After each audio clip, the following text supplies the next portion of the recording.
anyhow, here in the Dodge, and I think I was wrong, guys. I mean, I tried to be completely truthful with you all.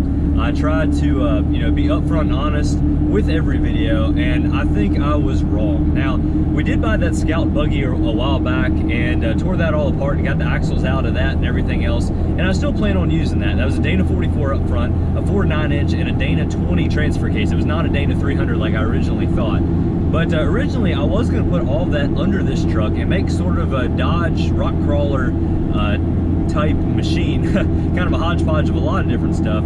But I think that's kind of taking a back burner right now. I mean, I just started work, and that's taking up a lot of my time right now. And there's still a lot to figure out with the Dodge. You know, since it is a Dodge Dakota and not a Tacoma or 4Runner or something like that, the aftermarket support is not very big, especially for doing solid axle swaps and everything like that. So right now, I think that's going to take a back burner. But I am absolutely enjoying having this thing as just a beater truck. You know, wherever I want to go. Right now, we're hauling kayaks in the bed, as you just saw.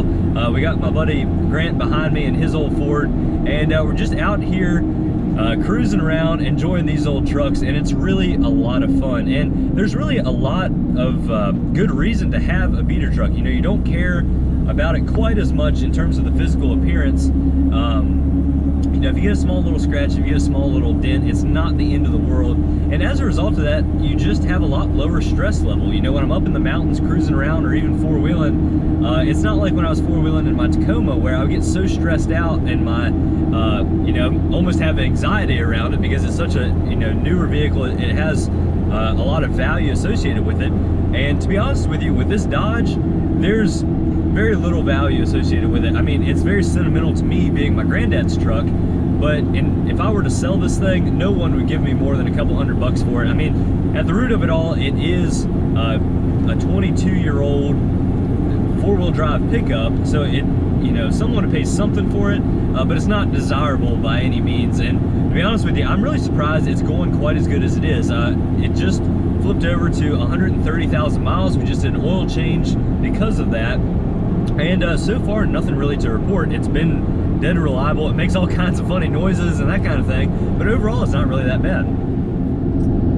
So all that is not to say, though, that we're done with this project. I do have all sorts of things coming. You may have seen when we took this thing to Uwharrie and some of the footage from that, that the bumper looks a little bit interesting, and that's because the original bumpers on these things were just plastic. They hung down really low, didn't really offer all that protection, but they did get in the way really all the time when you're off-road. So I'm currently fabbing up a bumper.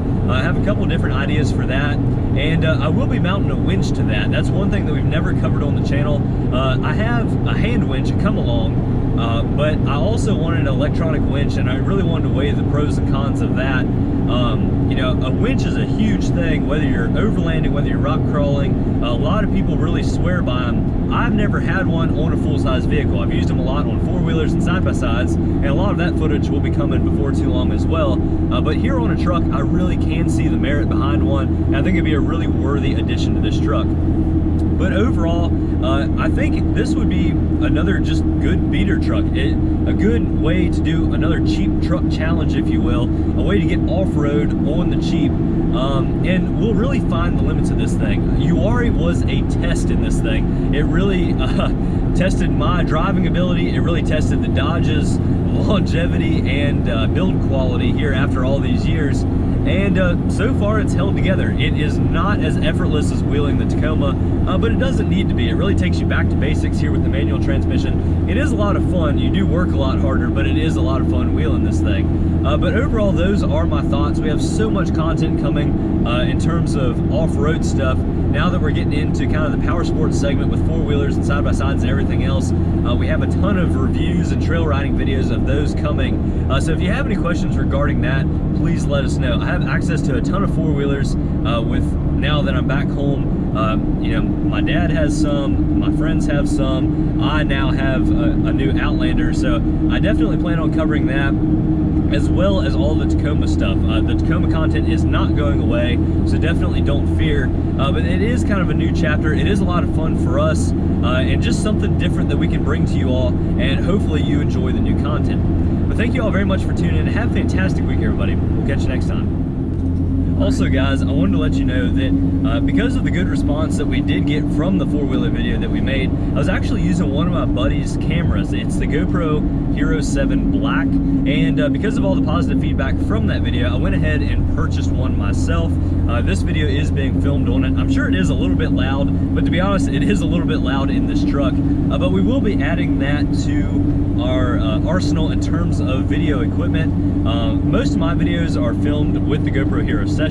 Chad has a Hero 5 Black, and now we have this Hero 7 Black. And the reason we went ahead and upgraded is because this camera in particular does have the hyper smooth stabilization, and I think that is fantastic. But I'm very curious to hear what you all think. Be sure to leave that in the comments below.